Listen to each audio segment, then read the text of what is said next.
What's up, Mountainside? It is Jonathan, and I'm here to talk about the community garden.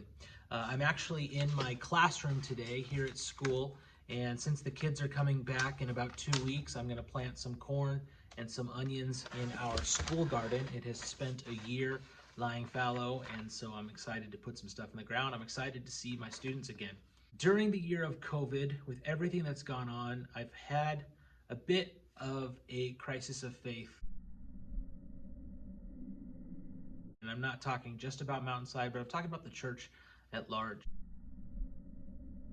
I have seen revolutionary groups in my social media feeds and friends who are a part of those groups focus on things like feeding houseless populations, protesting when it's necessary, speaking up for the working poor.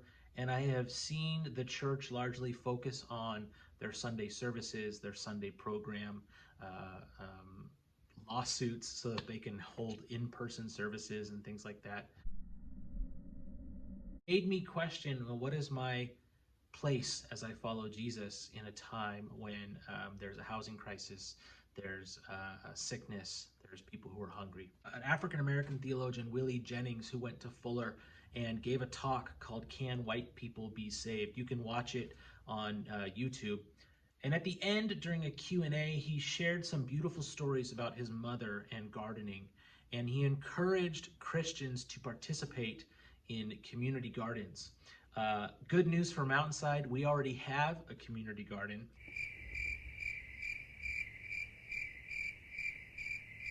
And today I am going to give you, David Letterman style, the top 10 reasons why I think you should be involved in the Mountainside Community Garden. Top 10. Gardening and agriculture are really such a part of Mountainside's story already. Other than the community garden, when Laura and I first started going there was a produce exchange, people who were growing things and trading them on the weekends.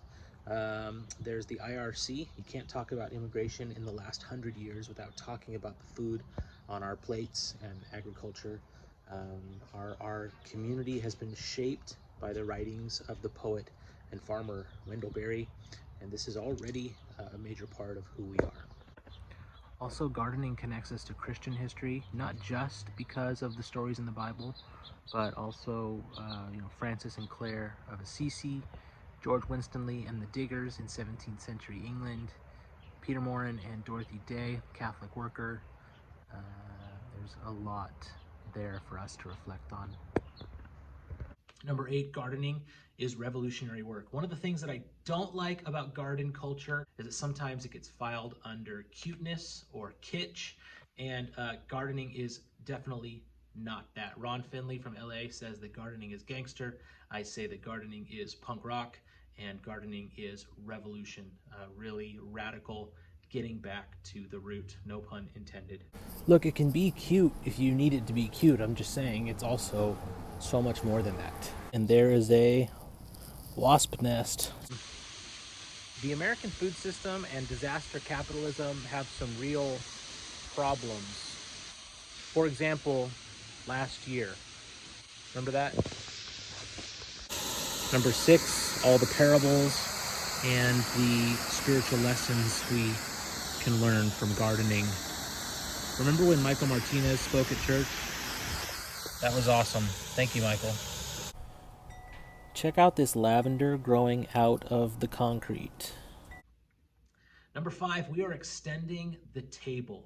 Symbols are not the destination, right? They're just pointing the way to the destination. And I think that gardening, participating in our community garden, can extend the Eucharist table beyond that practice on Sunday morning and into the week. Garden communities, and I think this is one of the things that Willie Jennings was getting to, are intersectional. Age, race, class, gender, all of those differences are kind of confronted by the things that bring us together, like good work, good food, sharing with one another, and that's pretty amazing. Number 3, sharing. Gardeners understand sharing.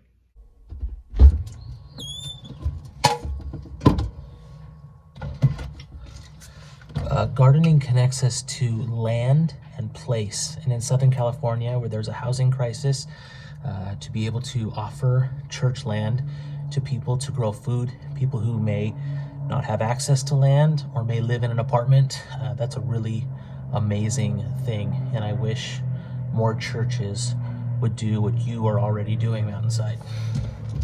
Cheers.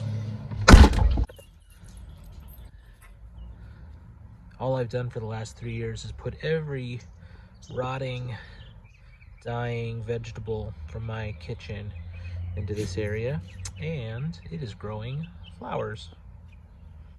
And number one, the reason why I think Mountainside should get involved in the community garden, the reason why I think every Christian, every person should get involved in gardening is because gardening is the practice of resurrection, especially if you include compost. And compost, you are literally taking things that are dying, you are letting them die, and then you are using them to give life back to the soil and bring new food out of the earth. Did you know that the Mountainside Compost Bin and the Compost Workshops have been one of Monrovia's most successful programs this year?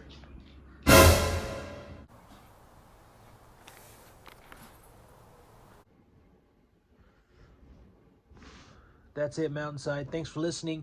If you have any questions, you could reach out to me or Kristen Ritzaw. We'd be happy to answer them for you. Look for some coming work days in the garden.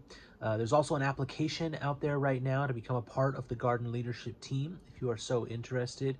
And there's also going to be some write-ups on what's going on in the garden coming in the tidings in the next couple of weeks.